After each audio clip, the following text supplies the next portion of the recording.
Thank you for joining me at my small organic and artisanal farm. My name is Barbara. This is Midsummer Farm in New York State. Today I was going to talk a little bit about growing microgreens and shoots. It's a great diverse way of bringing in just more different types of vegetable matter to your farm, different style production, so a little bit easier on the back. You're doing everything on a table. And very easy, no digging, no weeding. You're doing everything in organic, sterile potting soil or seed starting soil in trays. This is a tray of our pea shoots. They are absolutely delicious. All that wonderful pea flavor that you get from a fresh pea out in the vine that takes so long to grow, and then it could get hot and the peas could get stringy and bitter.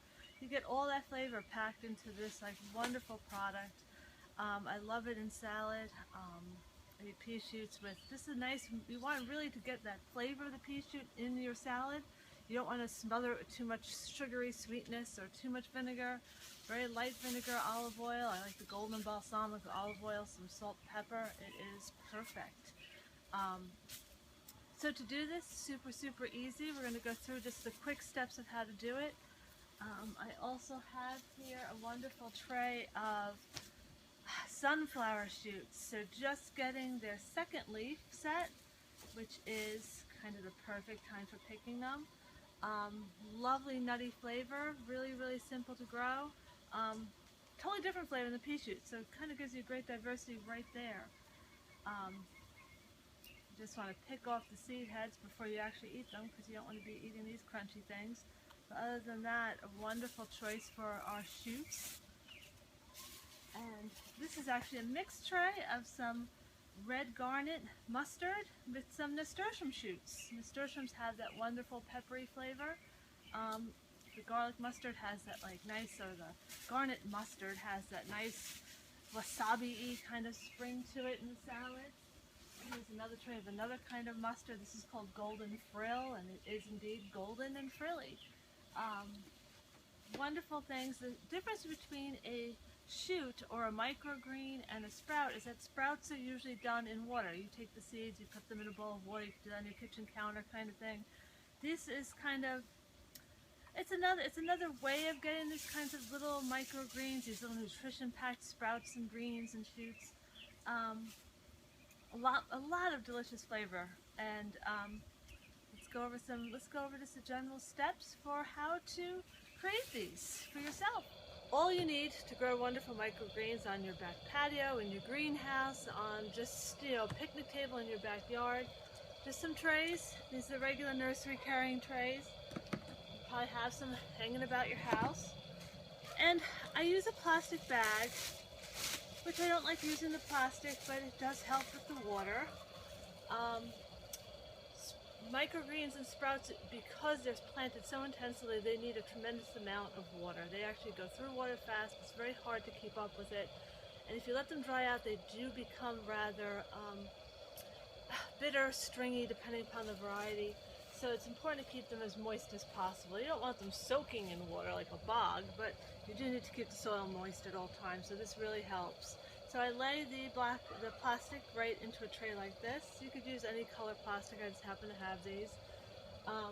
You can reuse the plastic over and over and over again, forever, if you don't have any kind of fungus problem. If you have a fungus problem, or mold problem, I would probably throw the bag away. For mold and fungus too, I would just lay these, rinse them out, but take your trays, lay them out in the sun. It's going to kill it within a couple hours, really. Lay it out in the sun for a couple of days, you know you're being thorough. You don't need to wildly bleach and do crazy things. So basically I just put the one tray inside the other one in the plastic. Makes a nice moist environment there. And lay the soil in. This does not need to be a lot of soil because, again, this is such a quick crop. You're going to be eating this within a couple weeks. These plants do not need fertilizer. They do not need a lot of soil to grow their roots in. You're going to be eating them way before that even starts to happen. Put in about ½ an inch, pat it down so it's, a nice, slightly compressed ½ inch. And let's see, we'll use some, maybe we'll do the cress seeds in this one. Cress is a wonderful microgreen, little peppery flavor, nice zing for salads, and they're so cute. They really are beautiful, beautiful little sprouts. A lot of microgreen growing and micro shoot growing has to do really with just looks. It just looks pretty, sprinkled on top of a sandwich, sprinkled on the side of a plate. On all the TV shows you have tremendous amounts of microgreens just as garnish. And they add a little zing of flavor, so it's like a garnish of flavor too. I also like them because they are highly nutrient dense.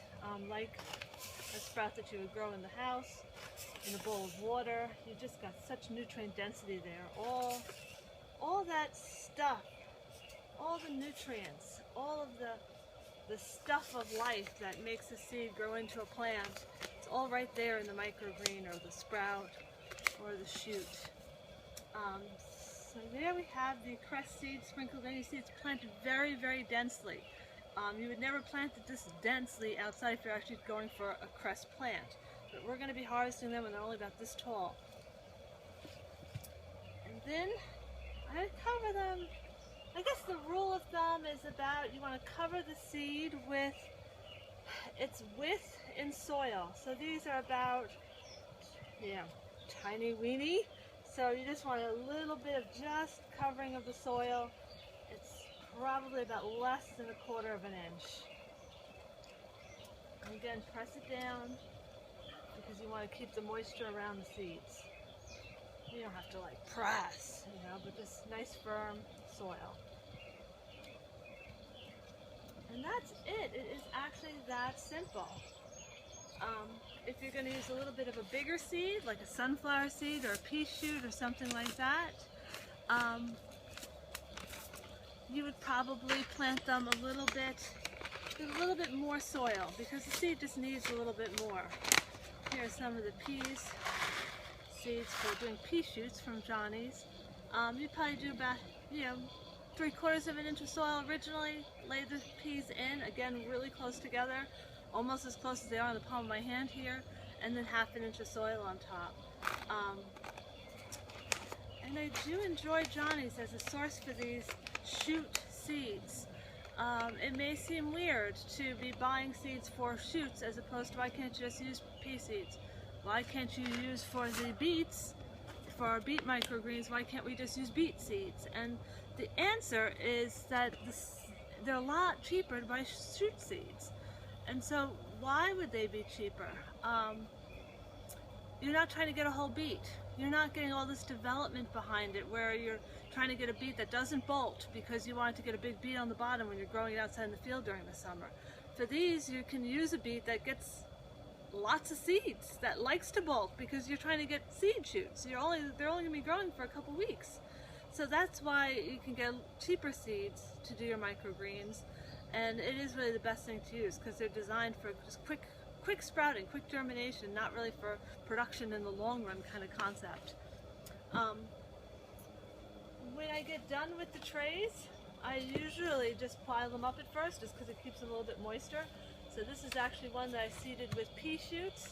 I'm going to lay my cress microgreens right there, and I always top it off with another tray just right on top like that, just to keep everything together and moist. Make sure that if you have this on your picnic table, a bird will soon discover that you've got seeds in these trays. So just by putting this on top protects them as well from that.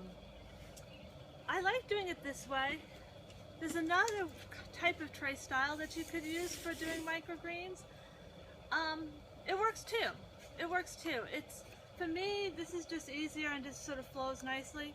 But this is also kind of fun, especially for things like beets and Swiss chard sprouts, things like that, where you could actually lift them out of the tray.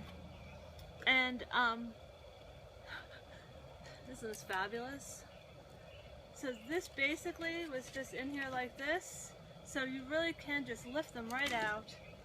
And it almost makes it easier for cutting and harvesting because you could just take the scissors and cut it like this and right into your salad. I mean, it's really kind of a fun way of doing it.